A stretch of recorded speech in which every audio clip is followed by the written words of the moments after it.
Dunia hanya tempat persinggahan singkat umat manusia sebelum menuju alam kubur dan menunggu hari pengadilan.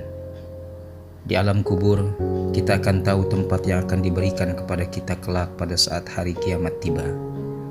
Penantian di alam kubur ini yang sangat menyakitkan, sebab bergantung pada apa yang dilakukan di dunia. Pada saat di alam kubur, tak luput kemungkinan kuburan terasa sempit dan mendapatkan siksaan. Meski demikian, kita belum takut dengan tindakan kita yang menambah dosa. Untuk mengingatkan akan kematian dan menambah kuatnya nilai iman, maka sangat perlu mendatangi orang yang meninggal dan berziarah ke makam. Terkadang ini yang tidak diketahui.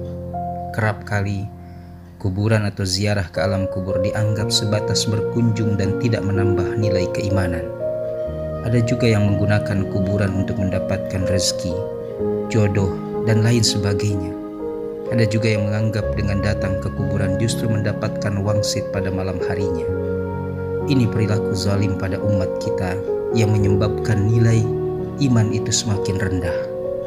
Satu hal yang membuat manusia terus melupakan ibadah karena tidak bisa melawan nafsu sehingga berlebihan dalam mencintai dunia.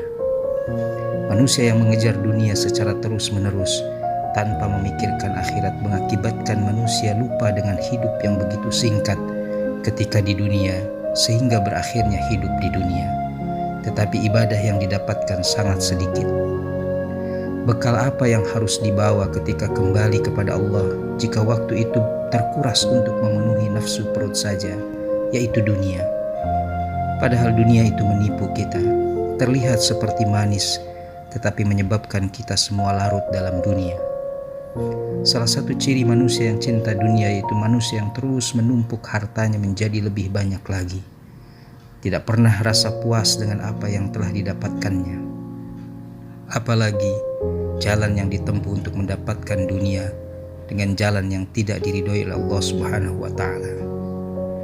Dalam hadis riwayat Imam Al-Bukhari dari Abu Hurairah radhiyallahu anhu bahwa Nabi SAW bersabda, celakalah orang yang mengabdi kepada dinar, orang yang mengabdi kepada dirham, dan orang yang mengabdi kepada perut. Jika diberi ia merasa puas dan senang, jika tidak diberi ia merasa jengkel. Dia benar-benar celaka dan terjungkir serta tidak mampu mencungkil duri yang menancap di tubuhnya. Sungguh beruntung orang yang memegang tali kudanya dalam berjihad di jalan Allah dengan rambutnya yang kusut dan tubuh berdebu. Apabila ia ditugaskan di garis depan, ia menjalankan tugasnya dengan baik, dan apabila ia ditugaskan di garis belakang, ia pun melaksanakan tugasnya dengan baik pula.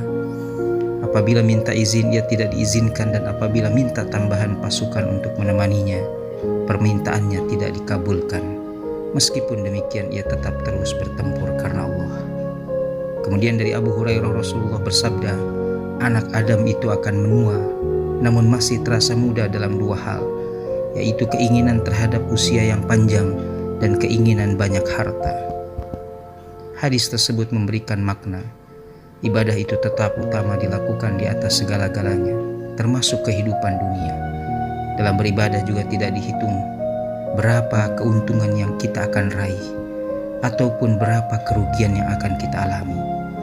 Karena hasil dari itu semua tidak akan berkah. Banyak di antara kita menjadi pejabat, tetapi bertujuan untuk mendapatkan dua hal, yaitu jabatan untuk mendapatkan uang.